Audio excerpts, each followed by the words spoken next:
What's going on, everybody? Hope you're all enjoying the new season so far. Today I'm going to be bringing you a different type of video. I'll be going over all the best changes in Fortnite Creative that came out in Chapter 2, Season 2. I'd love to hear what your favorite change was for this season in the comments below, as well as if you enjoy this type of content. Be sure to like the video and subscribe to the channel to stay in the loop with all of my projects. Let's get right into it.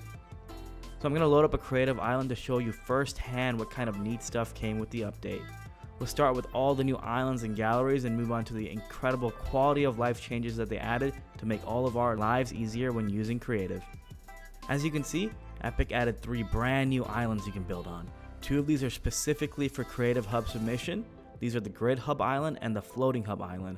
The third island is based off of an in-game POI, and this is the Shark Island. This one's actually really cool if you strip away all the builds. You're left with some awesome terrain which could be used for something like a competitive Zone Wars map. With all these new islands also came new galleries and prefabs. My personal favorite of these is the yacht prefab and galleries. There's a lot of awesome looking walls and props that can be used for a variety of levels and environments. I love that gold trim. There's also some beautiful piping that actually acts as a wall for building purposes.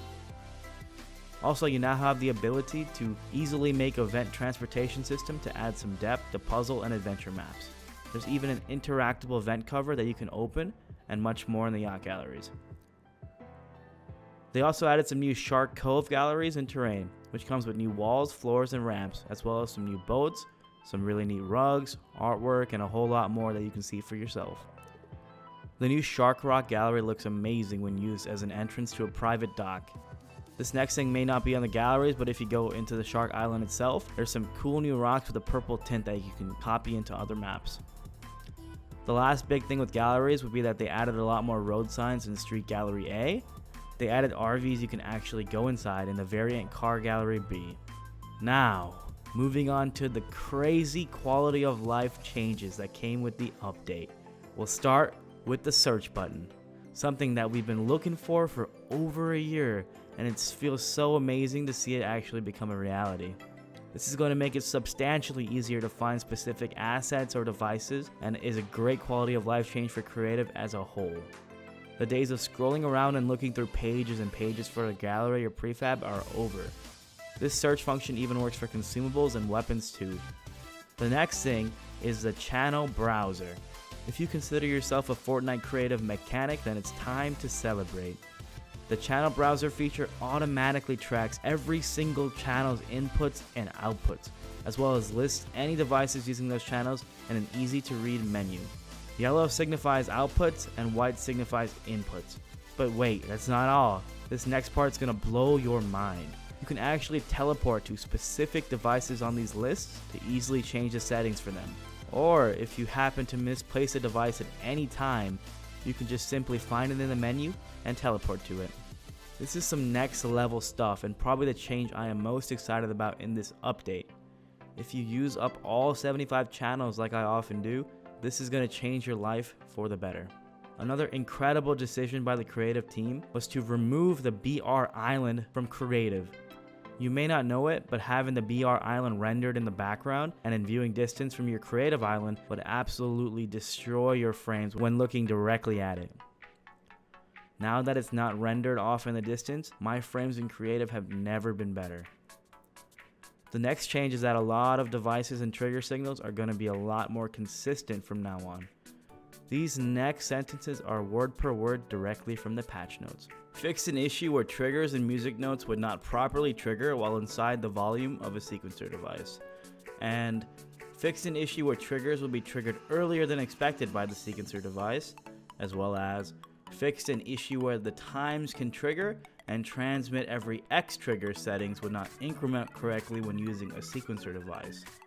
Basically, they really increase the consistency of devices and trigger devices and music blocks inside of music sequencers, which is a mechanic a lot of maps use. This is a great change and a good sign of things to come. The next thing is island tags. So if you go to your creative settings, you click My Islands, then click Description, you'll see the option to select island tags for your island. These tags will pop up when you input the island code into a featured rift to give players a better idea of what they're getting into. Next is that there is now an option to customize the decal gallery. You can set the galleries to specific colors now, even matching the specified colors of teams. Also, in the settings for these, the fact that it says initial makes me think that there will be an option to change the color on a channel input as well. They added a creeping cardboard device. I can already see this being used in some innovating new game modes. You can jump in and move around in them, as well as hide if you crouch. Also, in the team inventory device, there's some new settings that are really neat. One of them is the ability to see players' healths above their head. This can be set to team only or for everybody. This feature could be really useful for team-based modes to see your teammates' health. In the scoreboard options, you can now enable seeing damage dealt and received. Also, to end, I'll list some bug fixes that I noticed in the patch notes. One thing that we all noticed after the new engine update was that the prop collision was a little bit off, but they seem to have fixed it with this update for the new season. They also fixed that annoying bug where things would stay yellow or green when using the multi-select function. There may not be a whole lot of new devices, but I'm optimistic for the future, and I could not be happier with the features they added to make a map maker's life easier. Thank you all for tuning in, and again, let me know in the comments what your favorite new feature for creative is, as well as if you enjoy these types of videos. Thanks for watching. Peace.